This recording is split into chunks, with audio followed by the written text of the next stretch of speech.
ಬಾಗಿಲು ಯಾವುದೋ ಈಗ ಉಳ್ಕೊಂಡಿಲ್ಲ ಅಷ್ಟೇನೆ. ನೋಡಿ ಬಾಗಿಲು ಎದುರುಗಡೆ ತಡೆಗೋಡೆ ಕಟ್ತಾ ಹೋಗಿದ್ದಾನೆ. ನೇರವಾಗಿ ನಮ್ಗೆ ಯಾವ ಭಾಗದಲ್ಲೂ ಸಿಗ್ತಾ ಇಲ್ಲ. ಸ್ವಲ್ಪ ಸೈಡ್ ಬಿಡಿ ಅವ್ರು ಹೋಗ್ಲಿ. ನೋಡಿ ಇದನ್ನ 5ನೇ ಸುತ್ತಿನ ಕೋಟೆ ಬಾಗಿಲಿಗೆ ಗಂಟೆ ಬಾಗಿಲು ಅಥವಾ ಸೇನಾಧೀಶಿನ ಬಾಗಿಲು ಅಂತ ಕರೀತಾರೆ.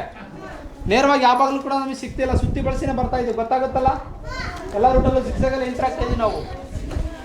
ಅಲ್ಲಿ ನೋಡಿ, ಅಲ್ಲಿ ಮೇಲ್ಗಡೆ ಮಧ್ಯ ಮಧ್ಯೆ ಗ್ಯಾಪ್ ಇದೆಯಲ್ಲ, ಅಲ್ಲಿ ಪಿರಂಗಿ ಇರ್ತಾ ಇರ್ತಕ್ಕಂಥ ಜಾಗ. ಪಿರಂಗಿ ಅಂದ್ರೆ ಕೆನಾನ್. ಆ ಪಿರಂಗಿಯನ್ನು ಇಟ್ಬಿಟ್ಟು ಕಡೆ ಚಿಕ್ಕ ಚಿಕ್ಕ ಹೋಲ್ಸ್ ಕಾಣುತ್ತೆ ಮಧ್ಯ ಮಧ್ಯ. ಆ ಹೋಲ್ಸಲ್ಲಿ ಒಳಗಡೆ ಸೈನಿಕರು ಕೂತ್ಕೊಂಡು ಆ ಹೋಲ್ಸಿಂದ ಹೊರಗಡೆ ಬರುವಂತ ನೋಡ್ತಾ ಇದ್ರು. ಈಗ ನಾವಿಲ್ಲಿ ನಿಂತಿದ್ವಲ್ಲ, ನಮ್ಮನ್ನು ಸೈನಿಕ ಕೂತ ನೋಡ್ತಾ ಇದ್ದ, ಆದ್ರೆ ಸೈನಿಕ ನಮಗೆ ಕಾಣ್ತಾ ಇರಲಿಲ್ಲ. ಅಕಸ್ಮಾತ್ ಶತ್ರುಗಳು ಏನಾದ್ರು ನೇರವಾಗಿ ಶೂಟ್ ಮಾಡಿದ್ರು ಅಂದ್ರೆ ಎದುರುಗಡೆ ಕಲ್ಲಿಗೆ ಮಾತ್ರ ಬೀಳ್ತಾ ಇತ್ತು. ಒಳಗಡೆಯಿಂದ ಕೂತ್ಕೊಳ್ಳೋದು ಸೈನಿಕನಿಗೆ ಯಾವುದೇ ಕಾರಣಕ್ಕೂ ಹೊಡೆತಗಳು ಬೀಳ್ತಿರ್ಲಿಲ್ಲ. ಸೊ ಇದನ್ನೆಲ್ಲ ಪಿರಂಗಿ ಕೋಟೆಗಳು ಅಂತ ಕರೀತಾರೆ. ಕೋಟೆ ಎಲ್ಲ ಕಡೆ ಇಷ್ಟೇ ಇಟ್ಟಿತ್ತು ನೋಡಿ, ಎತ್ತರವಾಗಿ ಎಲ್ಲ ಕಡೆ ಇಷ್ಟೇ ಇಟ್ಟಿತ್ತು. ಇಲ್ಲೆಲ್ಲ ಅಷ್ಟೊಂದು ಹೈಟ್ ಇಲ್ಲ. ಯಾಕಿಲ್ಲ ಅಂದ್ರೆ ಕೆಳಗಡೆಯಿಂದ ಇಲ್ಲಿವರೆಗೂ ಸುಮಾರು 5ರಿಂದ 6 ಅಡಿ ಕೋಟೆ ಕಲ್ಲು ಬಿದ್ದೋಗಿದೆ. ಆ ಬಿದ್ದೋಗಿರೋ ಕಲ್ಲು ತಗೊಂಡು ಇವತ್ತು ಊರಲ್ಲಿ ಮನೆಗಳು ಕಟ್ಕೊಂಡಿದ್ದಾರೆ. ಉಳ್ಕೊಂಡಿರೋಂಥ ಕೋಟೆನಿಗೆ ಸರ್ಕಾರ ಸಂರಕ್ಷಣೆ ಮಾಡ್ತಿದ್ದಾರೆ. ಟೋಟಲ್ ಆಗಿ ಎಲ್ಲ ಕಡೆ ಇಷ್ಟೇ ಇಟ್ಟಿತ್ತು ಕೋಟೆ ಅಂತ ಗುರುತಿಸುತ್ತೆ ನೋಡಿ.